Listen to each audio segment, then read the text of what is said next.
महादेव कहते हैं कोई भी काम अच्छा या बुरा वह केवल एक वजह से बनता है और वह है केवल उस काम को करने के पीछे आपका इरादा कैसा है।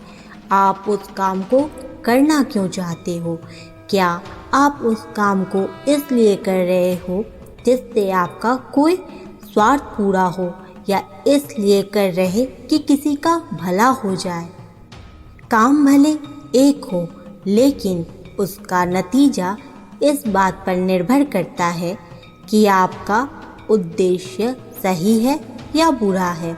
महाभारत के युद्ध में पांडव भी युद्ध कर रहे थे और कौरव भी युद्ध कर रहे थे, लेकिन दोनों के उद्देश्य बिल्कुल विपरीत थे।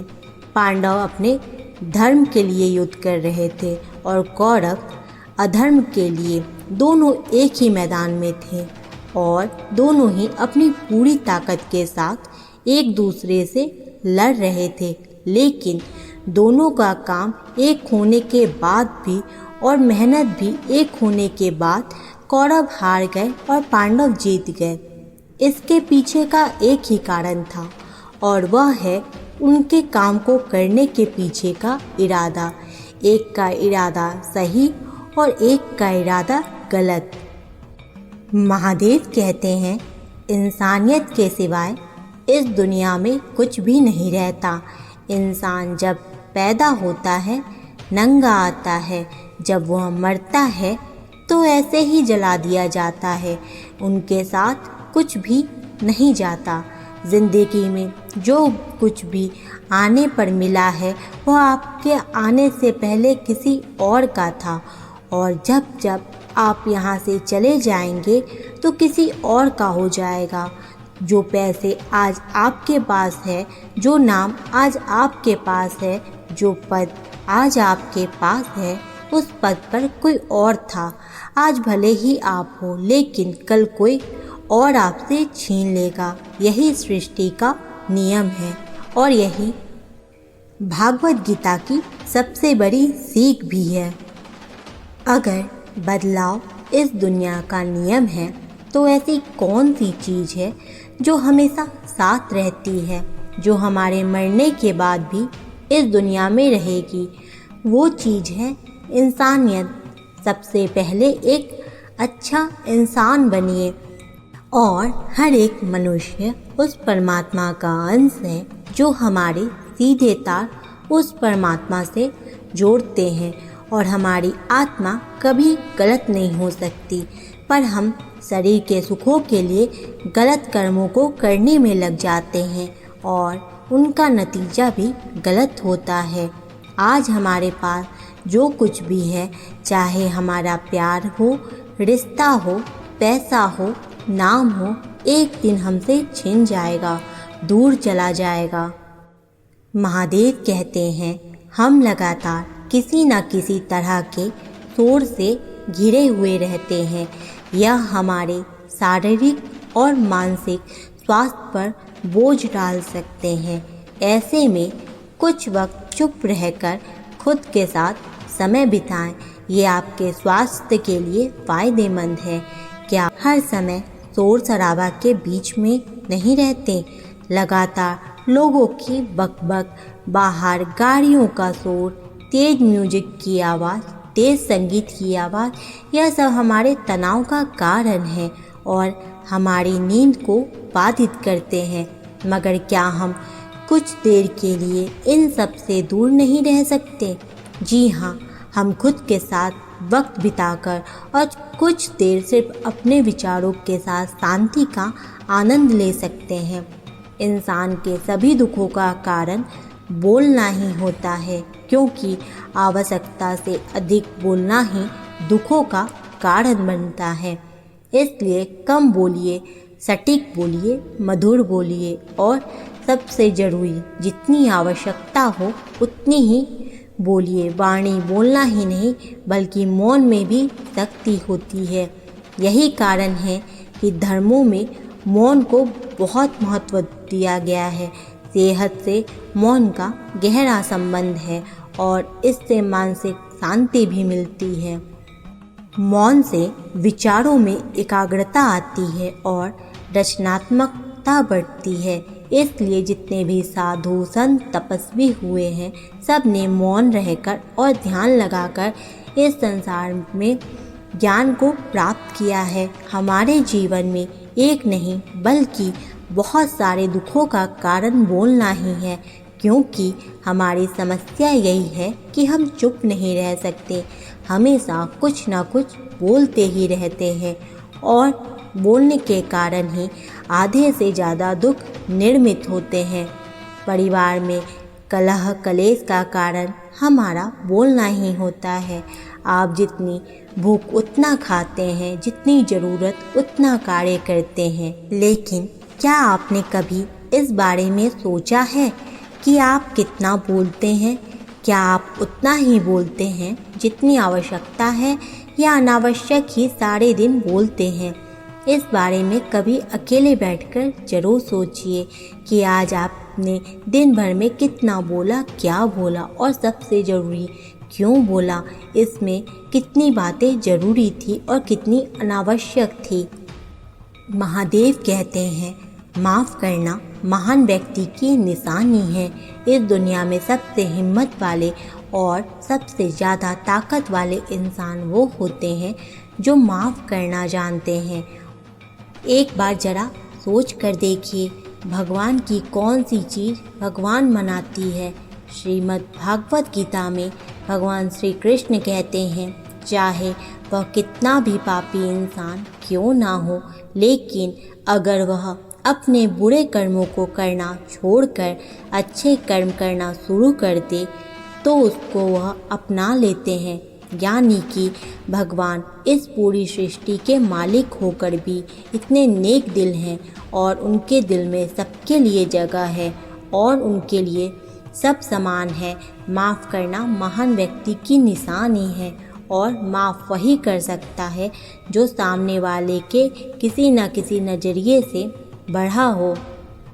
किसी के गलती होने पर उस पर नाराज़ होना, उस पर गुस्सा होना बहुत आसान काम है और यह कोई भी इंसान कर सकता है। लेकिन हिम्मत वाले इंसान गलती करने वाले इंसान को माफ़ करके उसको एक मौका दे सकता है। महादेव कहते हैं, सच्चाई और अच्छाई को कभी हराया नहीं जा सकता, ना ही कभी छुपाया जा सकता है। इसलिए सच कहने और अच्छे कर्मों को करने से कभी मत डरिए। सच्चाई और सूरज को ज़्यादा देर तक छिपाया नहीं जा सकता। एक समय आने पर इनको दुनिया के सामने आना ही पड़ता है। आप उनको सामने आने से रोक नहीं सकते। इसलिए अगर आज आप ऐसा कोई काम कर रहे हैं जो गलत है, जिसमें झूठ है, तो आपको उस काम को तत्काल ही छोड़ देना चाहिए, क्योंकि किसी न किसी दिन आपकी सच्चाई दुनिया के सामने ज़रूर आएगी। महादेव कहते हैं, हमें सिर्फ कर्म करने का अधिकार है, फल के बारे में ना सोचें। आपको काम करने की छूट है, लेकिन अपने काम को उस काम में होने वाली जीत और हार में खुद को बांध करके नहीं रखना चाहिए। एकमात्र ऐसी चीज़ है जो अगर इंसान समझ ले तो उसका 100% दुख समाप्त हो जाएगा। वह बिना किसी परेशानी के मेहनत कर सकते हैं। ऐसी कोई मंजिल नहीं रह जाएगी इस दुनिया में जिसे वह हासिल नहीं कर सके।